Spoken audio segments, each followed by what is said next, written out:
Hello प्यारे students, आज की वीडियो में आपका स्वागत है। आज की वीडियो में बात करने वाले हैं क्लास 9 चैप्टर नंबर 1 जो नंबर सिस्टम है, सपोर्ट मटेरियल के इसके क्वेश्चंस करेंगे आज हम 1 से 10। और सपोर्ट मटेरियल 2022 से 23 देख लीजिए या 23 से 24 देख लीजिए, सेम डिट्टो कॉपी है। ठीक है, तो फिलहाल हम बिना किसी देरी के स्टार्ट करते हैं और क्वेश्चन नंबर 1 से 10 तक के क्वेश्चंस इस वीडियो में करेंगे।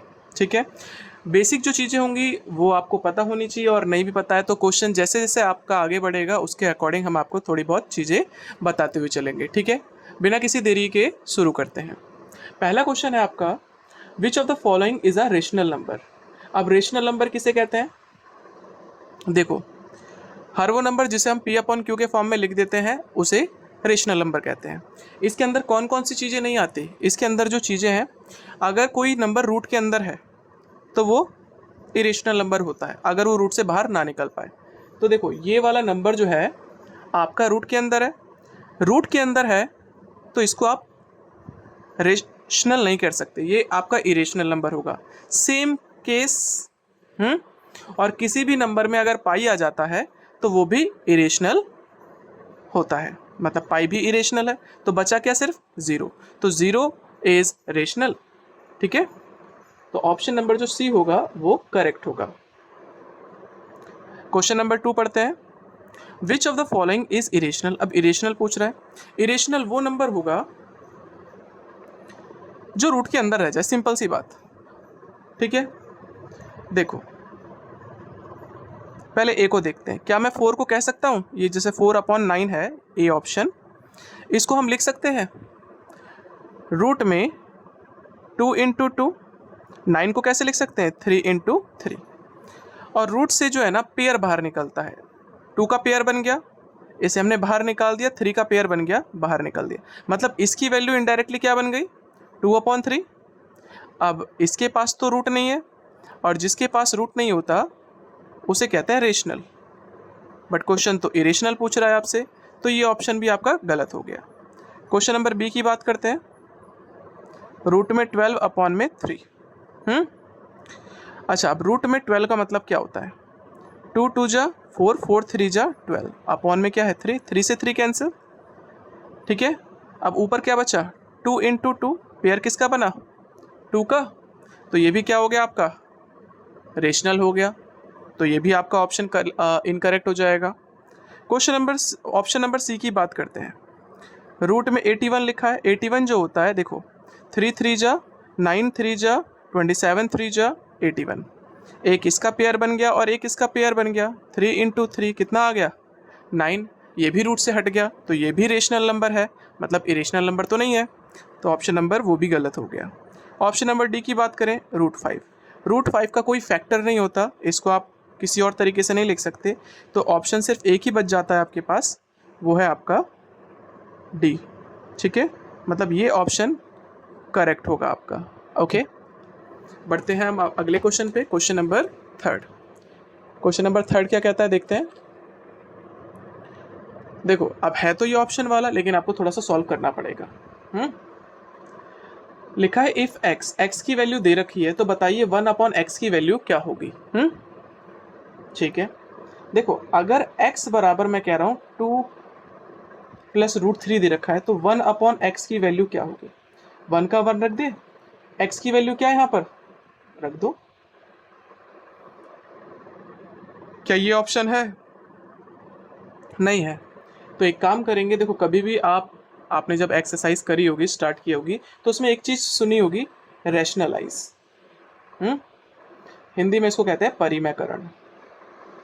परिमयकरण होता क्या है इसमें कि रूट का नंबर अगर नीचे है ना, जैसे रूट का नंबर आपको नीचे दिखाई दे रहा है, तो इसको हटाना है, और इसके हटाने को प्रोसेस को ही रैशनलाइज कहा गया है। ठीक है, तो जब दो नंबर होते हैं तो कैसे करते हैं, जो भी लिखा है ऊपर नीचे दोनों लिख दो। लिख दिया। अगर ये प्लस का है तो माइनस उतार दो, अगर माइनस का होता तो प्लस उतार देते। सिर्फ साइन चेंज करते हैं और कुछ नहीं, नंबर सेम रहेंगे। ठीक है, अब इसका मल्टीप्लाई 1 से करो, 1 का मल्टीप्लाई जिससे करते हैं तो वो सेम उतर जाता है। ठीक है, और नीचे में कुछ नहीं सोचना, एक ही फार्मूला होता है, पहले वाले का स्क्वायर माइनस दूसरे वाले का स्क्वायर। पहला वाला नंबर क्या है आपका 2, दूसरा वाला नंबर होता है 3। मतलब यहाँ पर हमने क्या करा है a प्लस बी और a minus B. a plus B और a माइनस बी का फॉर्मूला होता है a square minus B square. ठीक है, तो यही फॉर्मूला हमने यहाँ पर लगाया है। ओके, अब आगे ऊपर वाले को तो हमने एज इट इज रख दिया। 2 का स्क्वायर होता है 4 माइनस स्क्वायर से रूट कैंसिल, कितना आ गया 3। तो नीचे माइनस कर दिया 1 आ गया, और नीचे मतलब 1 की वैल्यू को लिखते नहीं नीचे, तो आपका ऑप्शन यही आप मतलब आंसर होगा। और ये ऑप्शन है आपका सी, तो सी जो ऑप्शन है वो करेक्ट है। Okay, C option number correct है। बढ़ते अगले क्वेश्चन पे, क्वेश्चन नंबर 4। क्वेश्चन नंबर 4 क्या कहता है देखो, अब आपको बोला गया right irrational number, an irrational number between √2 and √3।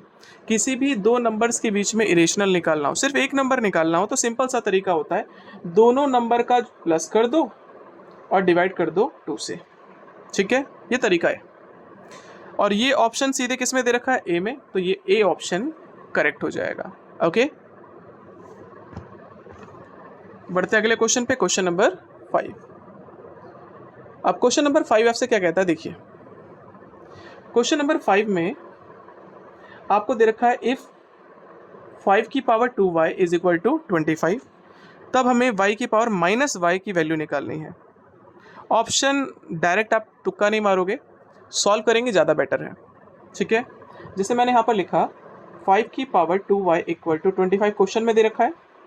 अच्छा, 5 की पावर कितनी है 2y, 25 को हम क्या कह सकते हैं 5 से किया 5, 5 से किया 1, तो मतलब हम 25 को कह सकते हैं 5 की पावर 2। जब बेस बेस के बराबर होता है तो पावर पावर के बराबर होती है। ठीक है, तो हम कह सकते हैं 2y बराबर होगा 2 के, ये मल्टीप्लाई का y आई मीन 2 इधर गया तो डिवाइड का 2, और डिवाइड करते ही वैल्यू कितनी बन गई 1। मतलब y की वैल्यू हमने निकाल दी, कितनी 1 निकाल दी। अब हमें करना क्या है, हमें वैल्यू निकालनी है इसकी, तो बस पुट कर देंगे हम। हमें वैल्यू निकालनी थी 5 की पावर माइनस वाई की, 5 की पावर माइनस, और y की जगह पे क्या रख दें, y की वैल्यू है 1, ये बन गया 5 की पावर माइनस 1। कभी भी पावर माइनस की होती है ना, इसके नीचे कोई नंबर नहीं है तो 1, पावर अगर माइनस की है तो इसको रेसिप्रोकल कर देते हैं, हिंदी में व्युत्क्रम या उल्टा कह सकते हो। तो इसको उल्टा कर दिया और पावर बन गई प्लस की, और 1 की पावर 1 होता है 1 और 5 की पावर 1 होता है 5। तो ये ऑप्शन है आपका डी, तो डी ऑप्शन इज करेक्ट। बढ़ते हैं अगले क्वेश्चन पे, क्वेश्चन नंबर 6। ये फिलिप्स है, फिलिप्स में पॉइंट्स ज़्यादा थे, लेकिन हमारा जो सेट रहता है वीडियो का वो 10-10 का रहता है ज़्यादातर। ठीक है, तो इसमें भी हम सिर्फ 10 ही क्वेश्चंस की बात करेंगे। फिलिप्स की बात कर रहे हैं, फिल इन द ब्लैंक्स करना है। अब यहाँ पर क्या है, √6 का मल्टीप्लाई √8 से किया जाएगा तो क्या आएगा। एक चीज़ याद रखना, कभी भी रूट वाले नंबर्स का अगर मल्टीप्लाई करना है तो रूट के अंदर का मल्टीप्लाई रूट के अंदर से करते हैं, और रूट के बाहर का मल्टीप्लाई रूट के बाहर से करते हैं। ठीक है, देखो इसके बाहर कोई नंबर नहीं लिखा तो 1 लिख सकते हो, इसके बाहर कोई नंबर नहीं लिखा तो 1 लिख सकते हो। चाहो तो लिखो, वरना वो ही मत लिखो। ठीक है, 1 बन जा तो 1 हो गया, वही चीज़ मैंने बताई, चाहो तो लिखो या मत लिखो। आप 1 लिखोगे तब भी सही है, नहीं लिखोगे तब भी सही है। और रूट के बाहर का मल्टीप्लाई रूट के बाहर से करेंगे, रूट के अंदर का मल्टीप्लाई रूट के अंदर से करेंगे। तो 6 8 जा 48, और आपका आंसर कंप्लीट। ठीक है, आगे करते हैं क्वेश्चन नंबर 7। 7 कहता है आपसे the decimal expansion of the number √3 is. √3 का जो डेसिमल एक्सपेंशन है वो क्या होगा। सबसे पहले √3 दे रखा है, अब हमें पता है √3 एक इरेशनल नंबर होता है, तो इसका जो आंसर है रेशनल तो नहीं बन सकता। जब रेशनल नहीं बना तो अगर मैं इसको डेसिमल में कन्वर्ट करूं तो इसका जो आंसर होगा ना वो नॉन टर्मिनेटिंग होगा, कभी ख़त्म नहीं होगा। ख़त्म नहीं होगा, और साथ ही साथ नॉन रिपीटिंग होगा।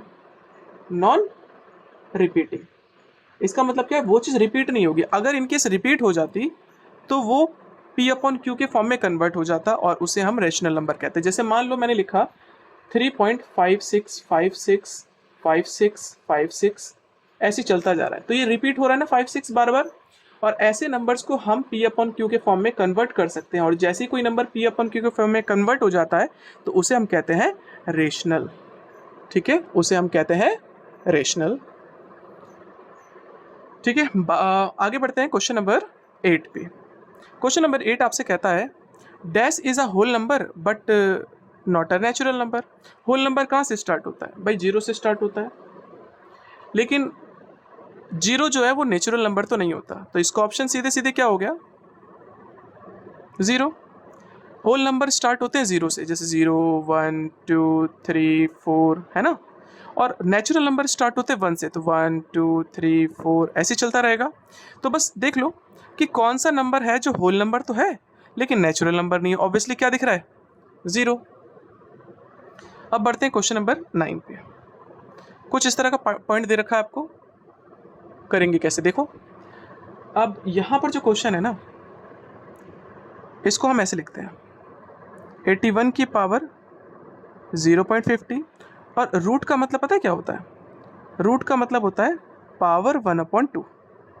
यहाँ पर 2 लिखा है ना, तो 1/2। अगर इन केस ऐसे लिखा होता 3, तो हम कहते हैं इसकी पावर 1/3। 4 लिखा होता है यहाँ पर, तो पावर 1/4। ये एक तरीका होता है, ठीक है, रूट को रिप्रेजेंट करने का, पावर को रिप्रेजेंट करने का। अब ये क्या लिखा है? 81। 81 के करते हैं फैक्टर।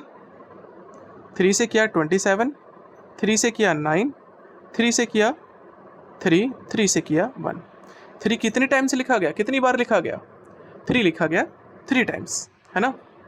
तो इसको हम लिख सकते हैं 81 को 3 की पावर 4, और इसकी पावर कितनी है? 0.50, और उसकी पावर कितनी है? 1/2। जब पावर के ऊपर पावर, पावर के ऊपर पावर होता है तो पता है क्या करते हैं? इन पावरों का मल्टीप्लाई करते हैं। 3 की पावर 4 मल्टीप्लाई 0.5 मल्टीप्लाई 1/2। पावर के ऊपर पावर था और उसके ऊपर पावर था, क्योंकि आपके पास एक प्रॉपर्टी है a की पावर m इंटू एन, तो फॉर्मूला होता है a की पावर m इंटू एन। ये लॉज ऑफ एक्सपोनेंट में आगे फॉर्मूला भी है, बाकी 8th क्लास में भी था। डिवाइड करो, 2 1 जा 2, 2 2 जा 4। इसका इससे मल्टीप्लाई कर दोगे तो आपका आ जाएगा 1.00। तो पॉइंट के बाद 0 को लिखते नहीं है। 3 की पावर 1 का मतलब क्या आंसर आया? 3। तो इसका आंसर तो हो गया सीधे सीधे 3। यहाँ पर आप फिल क्या करोगे? 3। ओके, बढ़ते हैं आगे और लास्ट क्वेश्चन पे आज के। क्वेश्चन नंबर लास्ट है आपका, between the two distinct rational number there lie dash rational number. कोई भी दो रेशनल नंबर ले लो, जैसे मान लो मैंने लिख दिया 2 और 3, ये रेशनल नंबर है। इसके बीच में कितने नंबर्स होंगे? रेशनल। याद रखना, किसी भी दो नंबर के बीच में इन्फिनाइट रेशनल नंबर भी होंगे और इनफिनाइट इरेशनल नंबर भी होंगे। ठीक है, किसी भी नंबर के बीच में अनगिनत नंबर्स होते हैं। तो यहाँ पर वही लिखा था, बिटवीन टू रेशनल नंबर, दो रेशनल नंबर के बीच में there lie dash rational number. कितने नंबर रेशनल मिलेंगे? तो आप बोलोगे इनफिनाइट या मैनी। ठीक है, इनफिनाइट लिखोगे तब भी सही है और मैनी लिखोगे तब भी सही है। तो आज की वीडियो में इतना ही। आशा करते हैं वीडियो अच्छी लगी होगी, समझ में आई होगी, और इसके जो पार्ट्स हैं वो भी आपको आएंगे, जल्दी मिलेंगे। ठीक है, बिना किसी देरी के। धन्यवाद।